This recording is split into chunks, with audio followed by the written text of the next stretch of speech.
Hello, and welcome to Sports by Compian. My name, of course, is your host, Stephen Compian, joined here by my powerful co-host, the man who knows vague details about football, mostly from Instagram, and, of course, Sunshine making a surprise appearance, but mostly Corey Compian's in the house. Corey, how are you?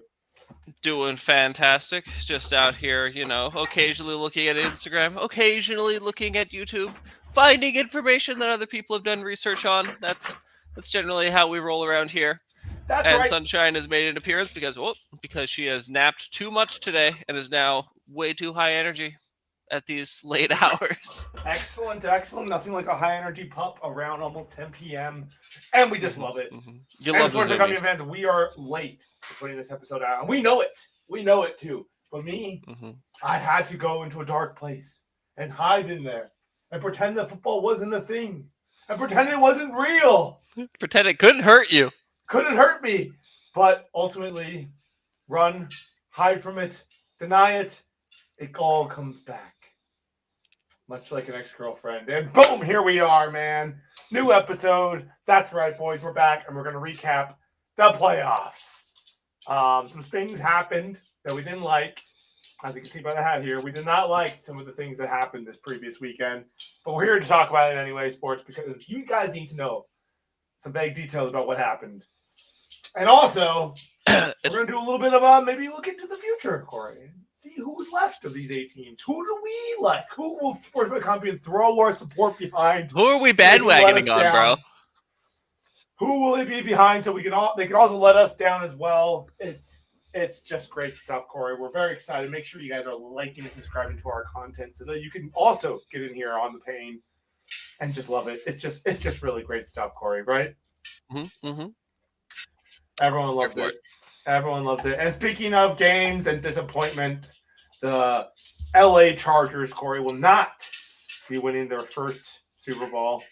And that is because Justin Herbert threw more interceptions in one game than he did all season long, man.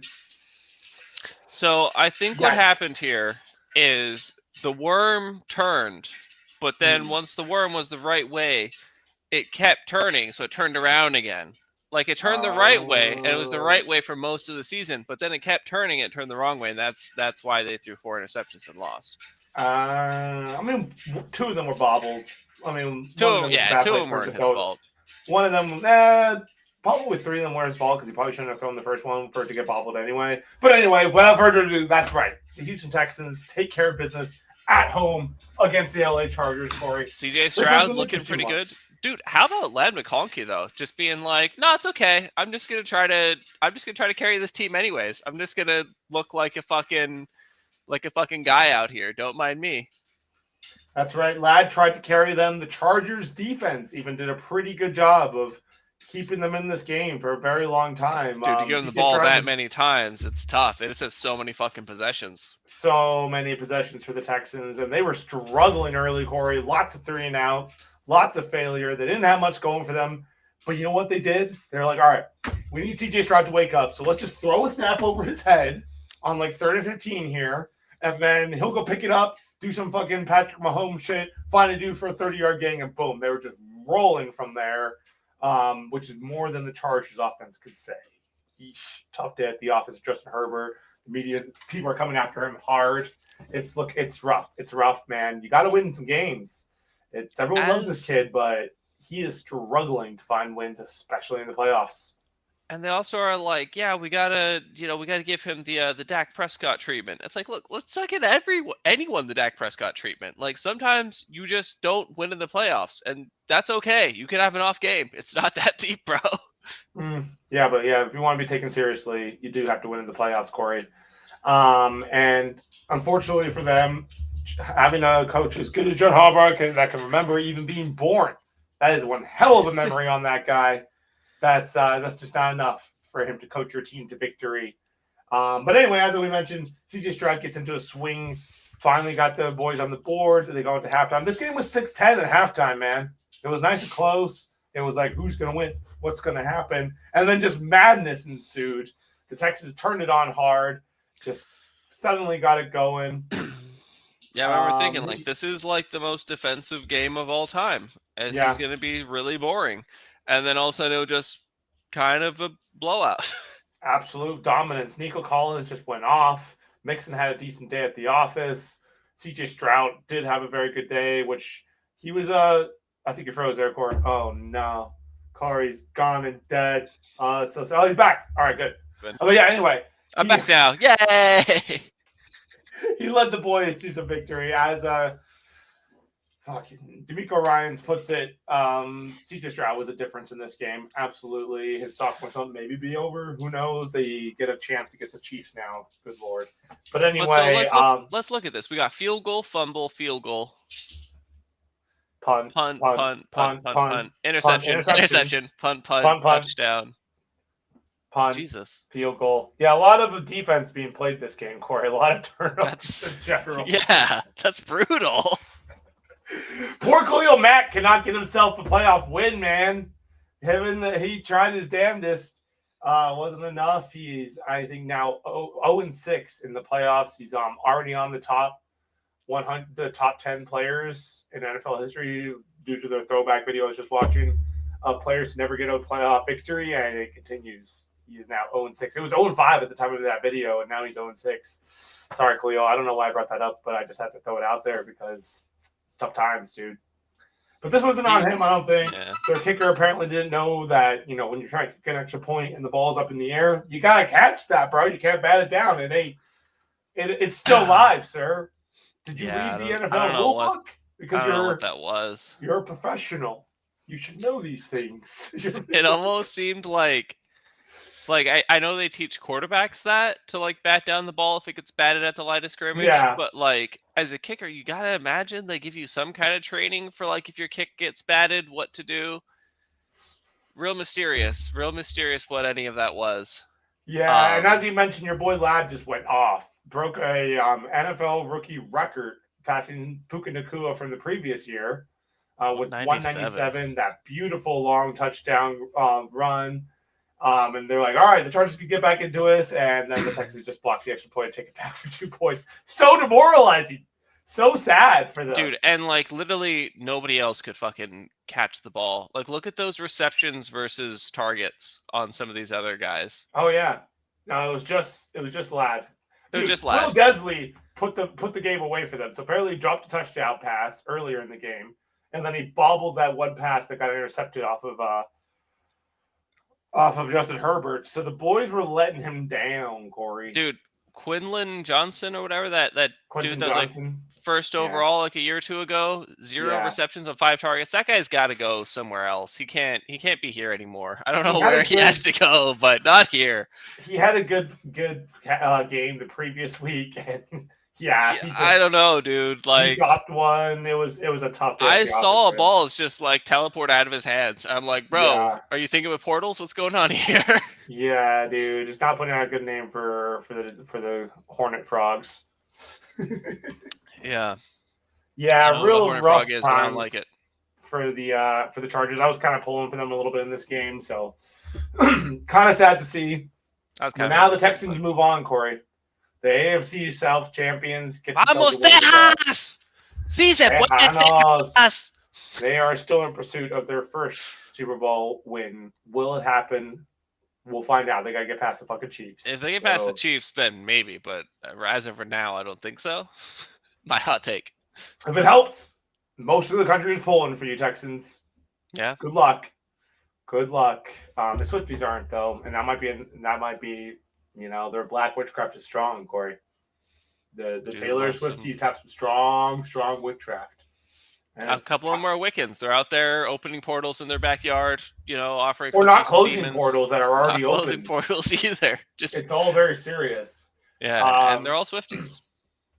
They're all Swifties. It's all their fault that the Chiefs are so good. Nah, I'm just kidding. Who? It's not. No, whatever. But yeah, that's pretty much all we got to say about this one. And we're not actually going to recap all these games because, frankly, it was a really boring wild card weekend. Everyone got their asses beat. Beatdowns left and right, dude. It was crazy. It was a bummer. The Steelers defense just decided to not do Steelers defense stuff, which probably wouldn't have mattered anyway because they got Russell Wilson. And, don't want to shit on Russell too much, man, but he is not the same quarterback as the guy who won forever ago. It feels like years, and it feels like dude, it seems like a lot of these veteran quarterbacks, they've just overstayed their welcome. Like Aaron Rodgers looking kind of bad, Russell Wilson looking kind of bad, Kirk Cousins looking kind of bad. Like all these veteran dudes are kind of like their teams are struggling, and the guys that are running the league now are all these not young dudes, but like Patrick, Burrow, like Lamar, Allen, like not new, but like second contract type dudes. Yeah, yeah, the veterans are struggling out there right now. That's a good point. But yeah, that's pretty much all we gotta say about that. Shout out Lyle McConkey. You tried your damnedest, bro. Hey, Dobbins just nothing on the ground. Sad times, because that's pretty much how they roll. And now we move to the game, the only close game of the whole week, the only game where a home team lost in the entire playoffs that week. Just love to see it, Bucks. Love to see it. Yeah, dude. So there's like a combination here of Bucks fans saying like, oh, our defense, they kept them to 20. They did some stuff, right? They did these things and whatnot. But for the most part, the Commanders didn't punt, Corey. And that's because pretty much every single first down, they gave up like 8-7 yards. And then, the Commanders would not convert on that third down. You'd be like, okay, cool. It's going to be great. We can get them off the field. Oh, no. They just threw it for 20 yards over the middle. Nah. And, to be fair, as soon as Jamel Dean went down, I think in the third quarter or so, Scary Terry did Scary Terry things, dude. Like, early in the game, I think one of their early possessions to the Commanders, it's like 3rd and 5, 3rd and 7, where I'm like thinking, sweet, we're going to get them off the field. We're going to score again. This game's going to be, really soothing and fun to watch for me. It's going to be a good night. And then you see Jaden just dancing around and bombs one downfield. I'm like, all right, but oh no, okay, Jamel's right there. He's on top of him. It's going to be okay. Oh no, Terry caught it anyway. And that's just pretty much how the whole night went, dude. It was rough. It was tough. It was very, very sad for Bucs fans everywhere, man. I don't even know. What were Terry's receptions? 89 yards, I know, because he had the exact same as Damian Brown, who no one's ever heard of Damian Brown. But, of course, Damian Brown's going to have a career night. Suddenly, terrific. Is that the Brown? Fantastica. I know the Cowboys had a Brown for a while. I wonder if that's the same guy. There's a lot of Browns in the league, Corey. There's fair. a lot of Browns in the league. But, yeah I think it was Brown, Damian. Dude, your man just had a night. So, yeah, between him and Terry. And although it doesn't look like Jaden Daniels had a great day through the ground with 13 carries for 36 yards, all those carries he made count. And a lot of them were 5-6 yard gains up the middle on first down, which leaves your defense in a tough spot. They didn't force a punt this entire game. Not one single punt from the Commanders, which is cool. Really awesome. Really great. They came in with a good game plan, man. I can't take anything away from them just based on that. Like, they just came in with a hell of a game plan. Dan Quinn was like, we're not punting it. Fuck it. 5 times. We will go for it on 4th down. And he converted on 3 out of 5 of them. So, worked out pretty well, man. And frankly, we'll get to it in a second there. But, yeah, man, they just didn't want to punt. As you can see, their first possession, they pretty much went for it on 4th down. We stopped them on that one, but couldn't do anything with it. Our offense also was very much struggling throughout the evening. They have a very good pass defense, and it showed because you could see Baker sitting back there like, okay, he's covered. Oh shit, he's covered. Okay, I'm gonna get sacked now. It was just really, really bad, man. Everyone was covered apparently because my man was hanging onto the ball for eversies, and they could not get chipped together. We needed touchdowns, not field goals, man. And this was a real bummer because that was the story of the night. But yeah, to get to that, the Bucs finally kicked themselves sort of into gear in the second half. The Buccaneers defense does this every second half. We're like, all right, it's the second half. We're going to play some good defense now. And they were playing some fairly good defense, giving our offense plenty of chances to get it back into this game. We finally, Mike Evans certainly made Marshawn Lattimore his little bitch that night, which is beautiful to see because I surely hate Marshawn Lattimore, and I hate that the whole perception is, oh, he's locked down Evans every time they play. Not every time, okay? His stats aren't terrible against him. They're not great, but it's not terrible. So it was pretty cool to see him beating his arch nemesis for just a dope-ass touchdown before the half. Like, Baker threw it over the top of the D-line just barely. Threw the arms of a linebacker right into Mike Evans' hands. It was sweet. It was dope. And he did. And Mike had a good night. Not enough to win, but had a good night with 92 yards. Jalen McMillan had a big, crucial drop on that first drive. 7 for 7. That's awesome. Yeah. Most of them were against Lattimore. It was pretty cool. But yeah, Jalen McMillan had a tough night, had a big drop. And then, anyway, so the Commanders are rolling. They're doing their whole no fucking punt thing. This one right here, turnover on downs after 17 plays. This is what killed us. All night, they had the fucking ball. They killed us on time of possession, man. We could not, since they were not punting, they just always had the ball. I was just always watching the Bucs defense versus the Commanders offense. And as I mentioned earlier, Jamel Dean goes down early with an injury in that third quarter, and we were just fucked from there because guess what? Josh Hayes trots onto the field. Love you, Josh. You're a gunner. You're not a real corner, it doesn't appear. Maybe he'll surprise us in the years to come, but I don't understand why he was on Terry a lot of those plays. And then you get McCollum just also not having his best day, straight up tackled a receiver in the end zone on one of these Commander touchdowns, and he's all like, "What do you mean? What's going on?" I'm like, "Yeah, I can't just tackle people." McCollum, you tackled him. The ball wasn't even there. It wasn't, dude. It wasn't even look like he probably wasn't even going to catch it, and you tackled him. Like, why? Why, McCollum? Why? Why would you do this to us? Dude, Elijah Canty, they're showing the highlights of him. They're like, look at Elijah. He's busted through every play and missing tackles. My man was just busting through the line every fucking play, but couldn't fucking tackle anybody. Nobody on the Bucs defense could tackle anybody. Everyone was just missing tackles right and left. It was crazy, Corey. Everyone. No one could tackle. I saw Lamonte David hit a guy at the 1 yard line. I'm like, sweet. It's going to be a no gain. No. Lamonte gets trucked, and he goes and picks up 8 more yards. I'm like, why? Why? Everyone was just covered in oil. They're just like, we're too slippery. You can't touch us. Dude, you can't tackle me. Man. Oh, man. And the last drive, right? So the Bucs, so the Commanders get it. They turn it over on downs. I'm like, oh, my God, this could be game. We're already up by 4. It's 17-14 13-17 at this point. The Bucs are up. They get a huge stop on 4th down. Maybe Lamonte David kind of tackled Zach Ertz and didn't call for it. But whatever, kind of cool, whatever. I'm like, who cares? It's all going to be okay. We're going to score here too. We're at least going to bleed the clock. I think it's going to be good.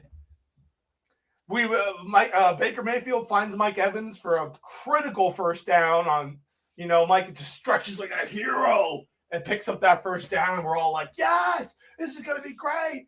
But Vita Vea is talking. There's a video that just recently came out. Vita Vea talking to Golston on the sideline. He's the GOAT. He's the GOAT. And they're both going back and forth about what GOATs actually sound like. And you can see up in the Jumbotron the play that decided it all, Corey. Jalen McMillan comes on a jet sweep. I think Baker was trying to pull the ball or something. Bobbled exchange. Mr. Bobby Wagner, the all-time hero, the fucking never-aging wonder himself, recovers the fumble within the 20-yard line right after we stopped them on 4th down.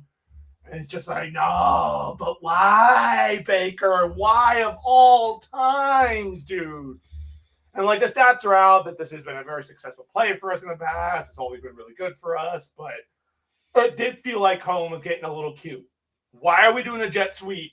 You know how many times I call jet sweeps, Corey? And all right, I'm bringing it back to my Madden again, guys. But you know how many times I do it, Corey?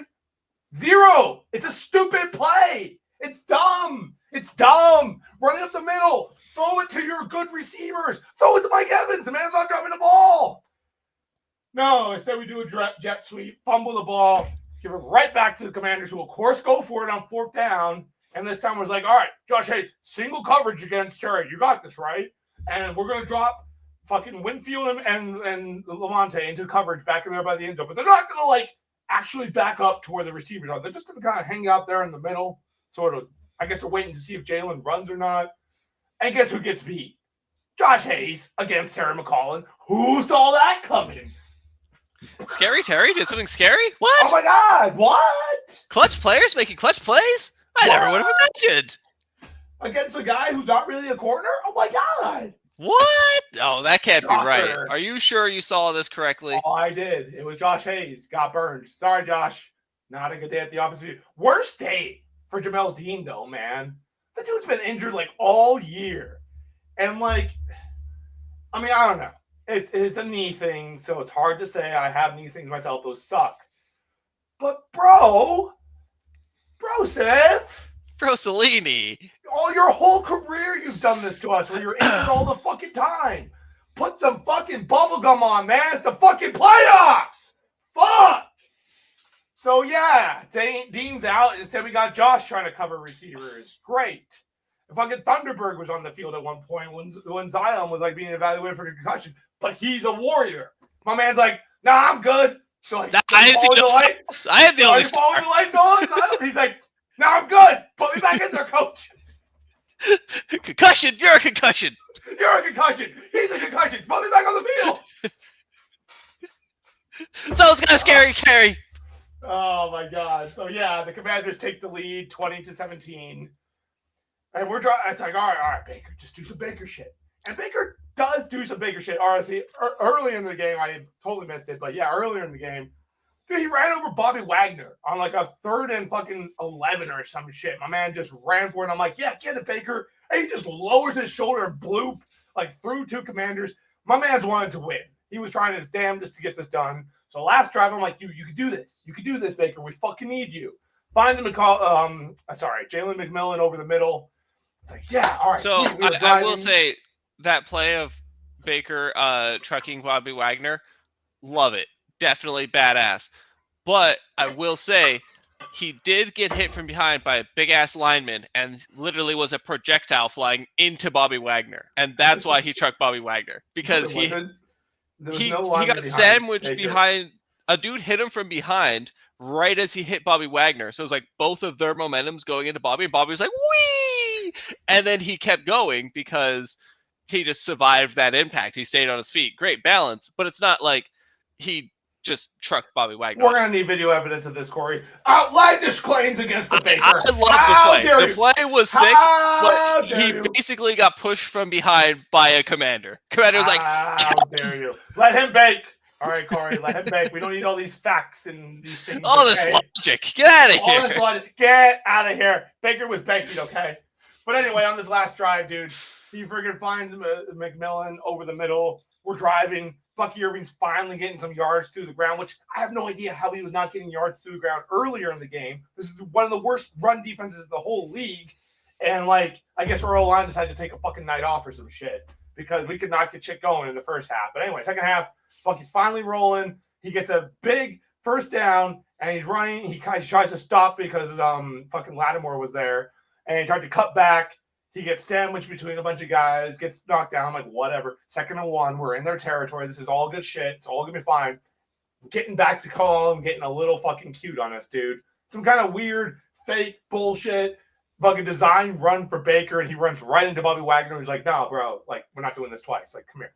And so, like, okay, great. Here, now it's 3rd and inches. No problem, right? 3rd and inches, game on the line. We're going to be fine. We're going to be fine. No, some kind of nonsense, weird, get them to jump off sides bullshit. And guess who jumped off sides? Connor Barton decided to hike the ball to Baker. It was a full, 2 seconds when Baker, had the ball in his hand. And I think he was just like, why is the ball in my hands? Well, right I don't want this. This isn't what I wanted. This isn't I'm not good. ready. And sure enough, none of the line knew that he had the ball because nobody blocked for my man Bucky, who ran over one guy and got swallowed up by another 3. We lose 3 yards on the play. Now it's 4th and 3, 4th and 4. A lot of people are going to debate this. Personally, I think you go for it. I get why you went for the field goal, Todd. You're tying up the game, and you're hoping your defense is going to get you a stop, even though they've gotten no stops all night. I guess they're suddenly going to do it. they're suddenly going to get you a stop. I guess Well, that makes sense in the conservative world of Todd Bowles, where mediocrity is all that matters. I guess that makes sense. But how much time was on the clock at that point? Because if it's taking them like 6 minutes to score, it was like 6 minutes or something left, or something like that. I forget. Oh yeah, that's too much time. Like then. 4 minutes or something. It was like 5. You gotta just fucking go for it, dude. Dan's going for 5 of them. Show some balls. Show you want to fucking win, man. Show that mediocrity's not good enough for you, because it's not good enough for us as Bucks fans. I'll tell you that. Anyway, yeah. So we settled for a freaking field goal, dude, and I knew it in my heart, Corey. I knew that this was bad, and like I'm just like, please, defense, a turnover here would just be so sweet. No. Leave the fucking middle of the field wide open. Now they're driving. We're on the 50-yard line. They get them close to a 3rd down. I'm like, whatever. This really is 2-down territory because we all know Dan Quinn's a psychopath. So I'm like, okay, fuck. This is really scary. And then I see Yaya Diaby dropping the coverage, which drives me insane. You know what you shouldn't do with your best pass rusher on a critical 3rd down, Corey? Have him go cover Austin Eckler, one of the best receiving backs in the whole NFL. Yeah, you go cover him, and we'll send like somebody else to go get Jaden. I'm sure that'll be fine. To be fair, Yaya was like right on top of him, but didn't get his. He could not bat this ball down, dude. The ball like passed like there onto him. Austin catches it, takes it for like 16, 19 yards, and that was pretty much game. Because then after that, they just picked up another like 8 yards on the 1st down again. And then, like, critical 3rd and 2, you know, Kalisha once again jumped into the backfield. But it just wasn't our night. And I think that play right there where Kalisha rolls in there, has Jaden dead to rights, dude. And Jaden just feeds him the most casual stiff arm I've ever seen in my life and just moves on with his day and goes and picks up those last 2 yards to seal the game because they basically just had to believe the clock and kick it after that. It was just so traumatic. And of course, just a last little kick to the nuts on our way out for the season. Zane Gonzalez doinks it off the side into there to finish it all off with literally no time on the clock. Like literally there was no time. There was no chance for a Baker heroics or anything. One of the more heartbreaking losses I've seen as a Bucks fan. I don't know why this one hurt so bad. I think like because there's just so many chances for us to win. Like I've already yelled about most of them here. But there was just we should have won, dude. We should have had this game. And instead, you're watching Zane Gonzalez doink it in, and that's fucking game, dude. Our defense, like, fuck. I knew we didn't have the defense to go on the run. I knew it probably wasn't a Super Bowl year. But I was hoping to at least beat the Commanders. I was hoping to at least not be the only team to lose at home that weekend. And no. Instead, we lost. Another mediocre year for Todd Bowles comes to an end. I don't know if he's going to get fired. Probably not. And the Jacksonville Jaguars are already high up on Cohen. They're already fucking sending him love letters. Oh, it all hurts so bad, dude. It just sucks. We need to draft fucking D lineman, which I've been saying since week whatever when I went off on that rampage about how we're getting no pressure. Turns out we're still not getting pressure. There was only one chance for a sack all night where Yaya like had to like hump Jalen's leg for like 10 years to bring him down, but he finally did bring him down, only to be called off by some ticky-tacky holding call on Zion McCollum. That was some bullshit, but whatever. It was just quarterback's still real safe around the Buccaneers. And you know what I'll say, dude? Chris Collinsworth, shit play caller. Like literally the minute I realized he was the one making the announcements, I tried to switch over to some other stuff. There was nothing else. So I finally went back to the broadcast. He said his only good take of the whole fucking season. The whole time I've maybe ever been listening to him. Jalen gets this little cut on his cheek and it was like bleeding and such. And then they make a whole little story piece of like, oh yeah, his trainers were waiting for him and they put guys and they put like healing ointments and stuff. And you hear Chris just kind of scoffing. And the guy's like, what? He's like, dude, if it wasn't the quarterback, this would not even be something we're talking about. Thank you, Chris. Probably your only good take ever. Because, yeah, seriously, it's fucking football, dude. We don't give a damn that Jaden has a fucking cut. How did he even cut his face? Yeah, it's just a good question. I was wondering about that myself, but frankly, I don't care. And, like, why was that even a question? Anyway, I'm very bitter, very angry, but Jaden Daniels played a hell of a game. He was in Dude, total why control of this Mariota thing get in the there? I whole saw time. Mariota getting involved sometimes. I was like, why are you here, friend? Because Dan Quinn's a madman. I think one of those fourth downs was like a fucking push, and they just pushed Mariota right over for 2 yards. It was lovely. It was really cool. It was dope to see. A couple funny things about this game, which unfortunate the Bucks lost. All the teams I was pulling for this week all lost. I know. I quickly switched over to the Vikings, and we all know how that ended up. I was going for the Vikings. They got wrecked. I was going for the Bucks. They got wrecked. I was going for the Steelers. They got wrecked. I didn't care about the Texans or Chargers, but like I'm now scared to root for the Lions. I might be. I was kind of pulling for Denver a little bit because that's good sports. And yeah, I was pulling for Denver. They also got had. It's fucking dude. It's rough out here. But so. The Commanders, I remember at the beginning of the season, everyone was like, oh, dude, they have like the all-pro team from 2015 between like Austin Eckler, badass running back, kind of washed up. Zach Ertz, one of the premier tight ends of the league, little washed up. Bobby Wagner, Mr. Invincible himself, leading the Legion of Boom. No one else from the Legion of Boom is still in the league. Like, that's a good point.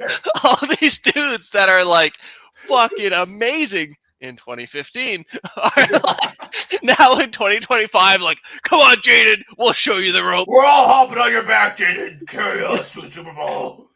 I'm too bitter at the Commanders now to fully support these guys. I'm just too bitter. I want Denver to absolutely crush their hopes and dreams of Denver. The Lions, I hope Detroit absolutely crushes their hopes and dreams and sends Jaden home crying. I'm just too bitter to support this man. I may hate Jaden for the rest of his career. I don't know.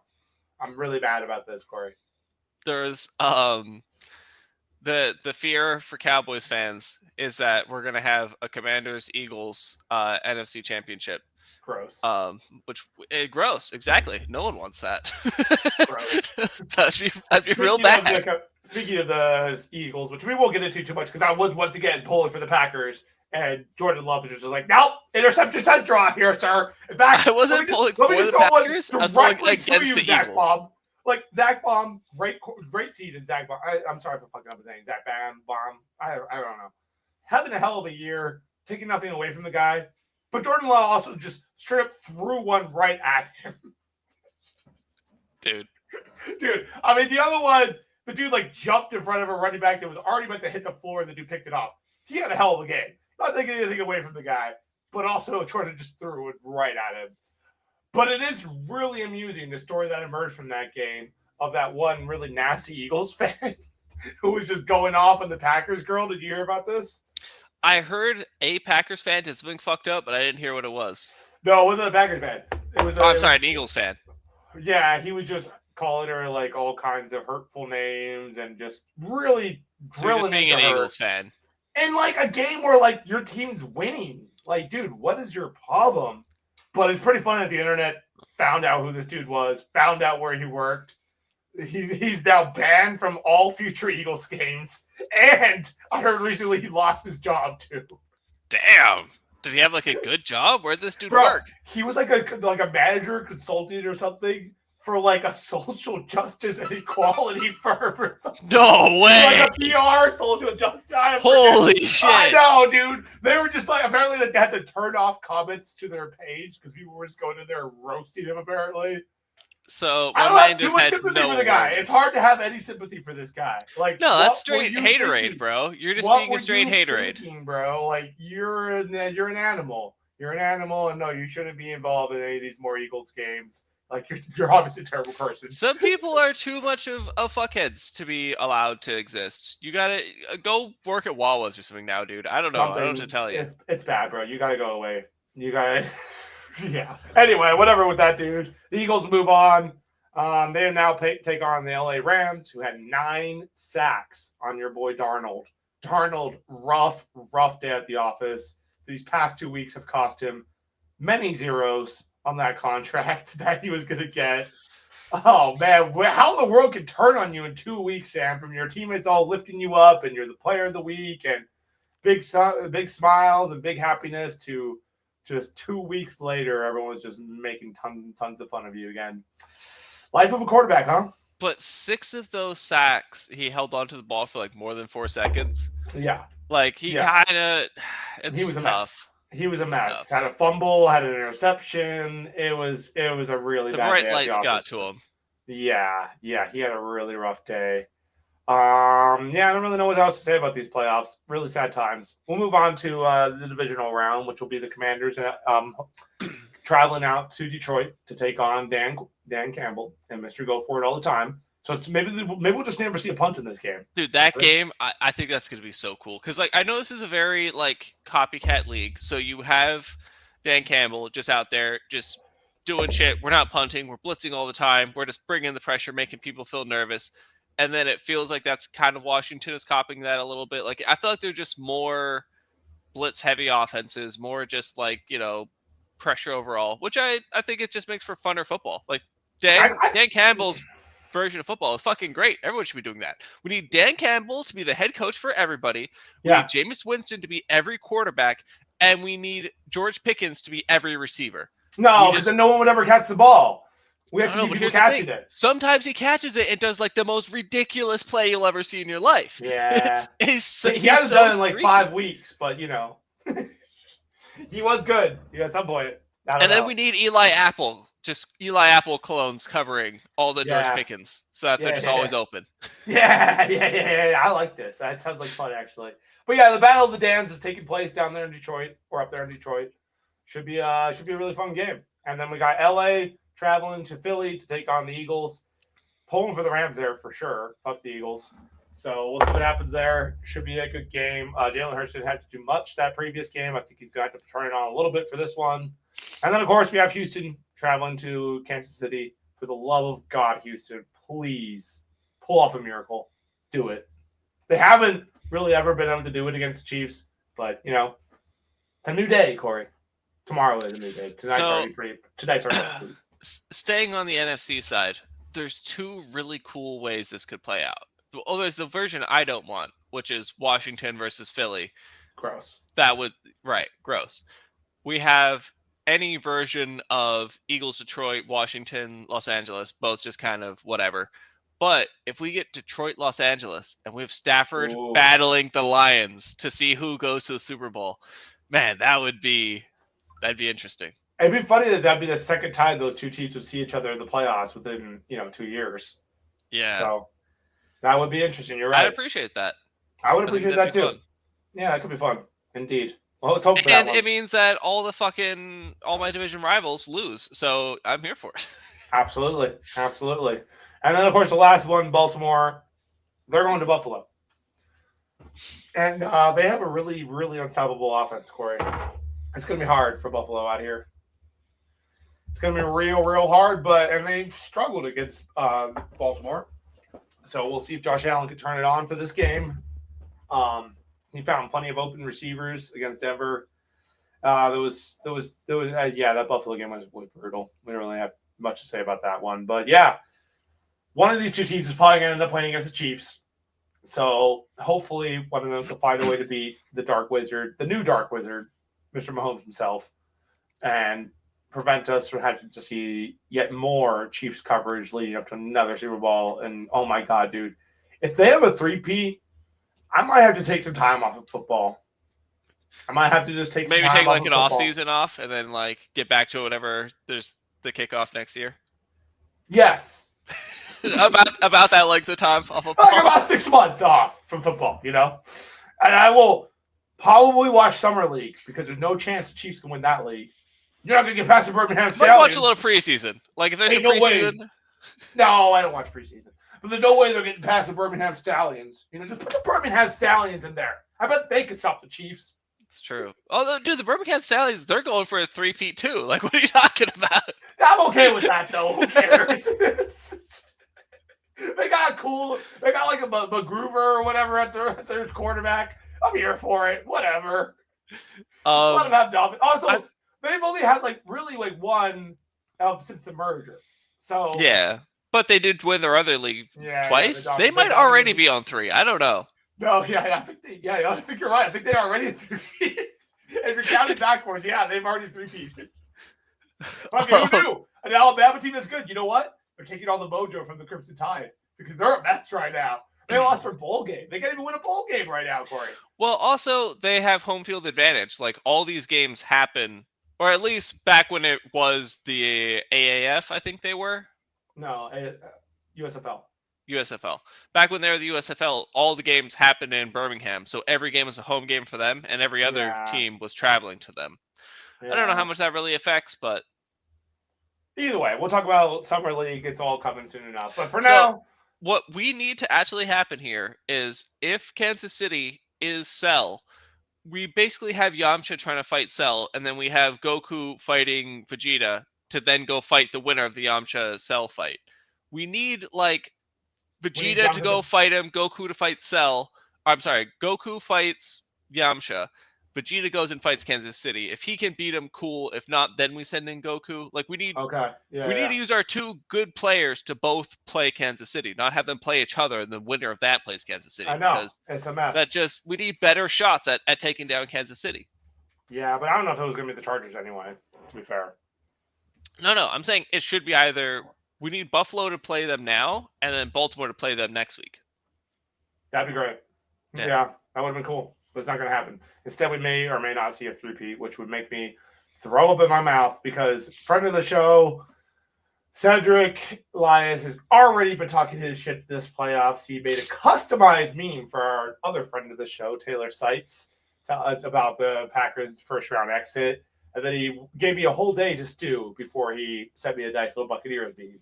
Shout out, Cedric. We do love you, buddy. But goddamn, I hope your team doesn't win. Anyway, it's all. I hate it all, dude. I hate everything. I hate it. It all Go makes Lions. me sick. Go Lions. Good Lord. Yeah, I don't really have much else to say about this, people.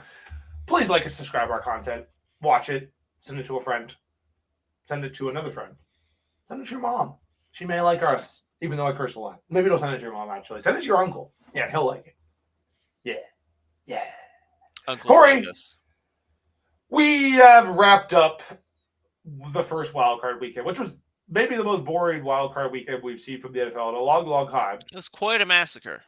Yeah. The Buccaneers made it interesting for everyone, so you can thank us later, guys. But other than that, pretty trash wild card weekend. And that's a wrap now. Do you have anything to say to our fine fans here, Corey, who have just absolutely loved us all season long, giving us tons of support? We appreciate them and really like them a lot. That's why we came and made this episode, even though I really would rather, murder someone. I mean, no, I wouldn't resort to that. I would never murder. Maybe not murder, but I might, ask Todd Bowles why he's never looked at a Dan Quinn game about going for it on fourth down in critical situations. Be like, or any of the Dans. The Dans. Just talk to the Dans about this. The Dan Campbell, Dan Quinn, whoever. Talk to the Dans. They know about going for fourth down.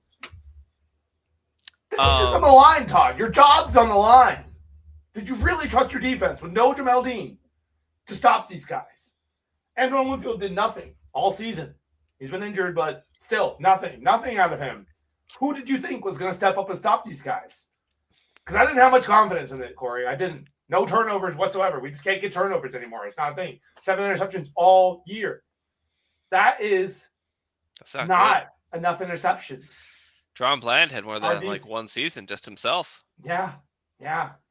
They're bad, dude. They're really bad on defense total? right now. I think he had 9. We need to go find some cornerbacks. We need to go find some linebackers, and we need to find some pass rushers. We need to just revamp the whole defense. They need to get crazy. They need to go sign pass rushers. They need to go sign corners. They need Jesus to come down and help them with their defense right now because we have the Super Bowl window. This offense is fucking good, dude. We're maybe like another receiver away in case Chris gets injured again or Mike gets injured again because it's brutal when both of them were injured. That's when we went on our nice little streak there, tons of losses. So we need maybe another receiver. But what's mostly Mike's contract like? How long is he around for? Chris? No, Mike. Mike is going to be with us for a while again. I think we just extended him, and he loves the Bucs. I don't think he's going anywhere.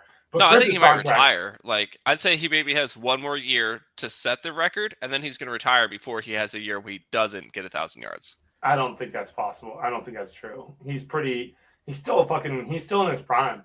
That's what I'm saying. The window's here. The Super Bowl window is here, man. We just need our defense to fucking do defense stuff. We need a linebacker I love Lamonte, man, but the dude's 35.